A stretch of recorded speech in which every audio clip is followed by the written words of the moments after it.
Bonjour les amis, c'est le riche, le labo biomédical qui revient encore dans ce petit numéro pour vous faire un petit rappel. Ce petit rappel, c'est à titre de don de sang. Pourquoi je fais ce rappel? Parce que nous sommes à un peu plus de 2 semaines de la journée mondiale de don de sang. Voilà, qui se célèbre chaque 14 juin de tous les ans. Pourquoi cette vidéo? Parce que nous avons constaté qu'il y a des pénuries de sang dans nos hôpitaux pour pouvoir faire face au déficit, donc pour pouvoir faire face donc aux personnes qui ont besoin donc de sang pour pouvoir survivre. Alors dans cette vidéo, je vais vous parler de pourquoi il faut faire un don de sang, quel est l'avantage pour nous-mêmes et pour celui à qui on donne son sang, et voilà, et pour finir, quelle est l'importance même donc de ce geste qui est tout simplement le don de sang. Il faut savoir tout simplement que donner régulièrement le sang, c'est faire preuve d'une grande générosité. Si tu ne le sais pas, c'est très important. Alors, cette démarche importante permet tout simplement de sauver des vies et d'augmenter la durée de vie de plusieurs personnes. Un seul don de sang, si je vais te le rappeler, peut sauver la vie de plusieurs personnes tout simplement. Alors, qu'est-ce que tu attends pour aller faire ton don de sang? Je t'invite donc à te préparer de façon importante pour que le 14 juin, tu puisses t'y rendre dans un poste de collecte de sang pour pouvoir donner du sang. Parce que donner son sang, c'est un geste noble, c'est sauver des vies. Alors, on ne peut pas se dire qu'on va aller donner le sang si on ne sait pas qui peut donner le sang. En fait, ce n'est pas tout le monde qui peut donner le sang. Voilà. Peut donner son sang les personnes dont l'âge est compris entre 18 et 70 ans. Voilà. Donc en bas de 18 ans, ce n'est pas bien donc de donner le sang. Et au-delà de 70 ans, ce n'est pas aussi bien de donner son sang. Voilà. Et puis je vais aussi rappeler, au niveau de l'homme tout simplement peut donner son sang au plus 6 fois, voilà, dans l'année, alors que la femme c'est 4 fois seulement dans l'année, en respectant énormément le délai de 8 semaines entre chaque don. Quelles sont les contre-indications du don de sang? C'est-à-dire que dans quelle posture on est, on ne peut pas donner le sang. Voilà. Lorsque tout d'abord, on a des maladies graves, ou les maladies chroniques, on ne peut pas donner son sang parce que le sang c'est pour aller transfuser une autre personne.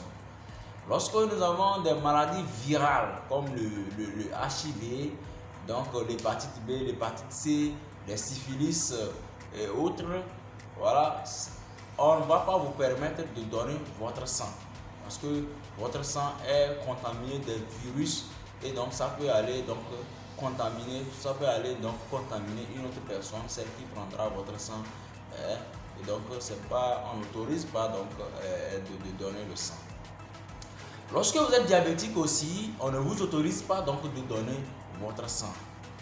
Lorsque vous avez des l'asthme par exemple aussi, ce n'est pas autorisé de donner le sang. Lorsque vous avez des maladies des vaisseaux, donc des maladies cardiaques, les maladies respiratoires, on ne vous permet pas aussi de donner votre sang car vous n'êtes pas en bonne santé pour pouvoir donner votre sang. Pour récapituler tout simplement, qui peut donner son sang? C'est celui qui est en bonne santé qui peut donner son sang. Parce que quand vous allez pour donner votre sang, minimum, on va vous enlever du sang de façon conséquente et il faut que vous soyez en bonne santé pour que vous puissiez donner le sang tout simplement. Les gens se demandent, les gens se posent des questions, pourquoi est-ce que moi je peux donner mon sang? Tout simplement, il faut se rappeler que tout le monde a besoin du sang. Donc, ça dépendra dans quelles conditions tu es. Je prends un exemple. Toi qui dis pourquoi je vais donner mon sang? Ton enfant qui fait une anémie de 6 grammes, une anémie de 2 grammes, une anémie de 3 grammes. Mais sans le sang, on ne peut rien faire. Il n'y a aucun produit, jusqu'au jour où je parle actuellement, il n'y a aucun produit qui peut se substituer au sang. Voilà. Tout ce que nous mettons Ce sont des produits qui vont inciter la fabrication donc, du sang au niveau de la moelle. Mais ça ne va pas remplacer directement le sang. C'est le sang qui peut remplacer directement le sang. Aucun produit ne peut remplacer directement le sang. Alors, si ta femme veut accoucher, par exemple à l'hôpital en obstétrique, et elle a besoin du sang, mais si tu ne donnes pas le sang, si toi-même la femme qui veut accoucher, tu n'as jamais donné le sang, c'est le sang de qui on va prendre pour te donner. Vous voyez que c'est important donc d'aller faire le don de sang. En chirurgie, voilà, c'est très important parce qu'en chirurgie, on a besoin du sang. Donc comme je l'ai dit, on a besoin du sang dans tout, à l'hôpital, dans tout donc les services, que ce soit la pédiatrie, donc la chirurgie, la gynéco-obstétrique, voilà, donc la médecine, nous avons besoin énormément du sang.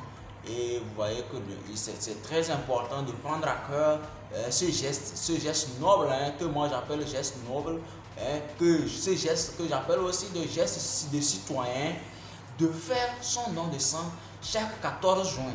Donc j'ai fait cette vidéo, j'ai tenu à faire cette vidéo avant, 2 semaines avant, donc le jour J de don de sang, pour donc inciter les gens à se préparer à ce jour pour pouvoir s'y rendre, pour pouvoir donner leur sang, parce que c'est très important de donner son sang, c'est très important donc ce geste, puisque nous constatons tout simplement que de jour en jour, il y a vraiment une demande accrue, les gens ont vraiment besoin du sang, et il y a une pénurie dans nos banques de sang, et nous sommes obligés donc de sensibiliser les gens pour que les gens puissent s'y rendre donc dans les services donc où on fait les dons de sang pour pouvoir faire ce geste très simplement.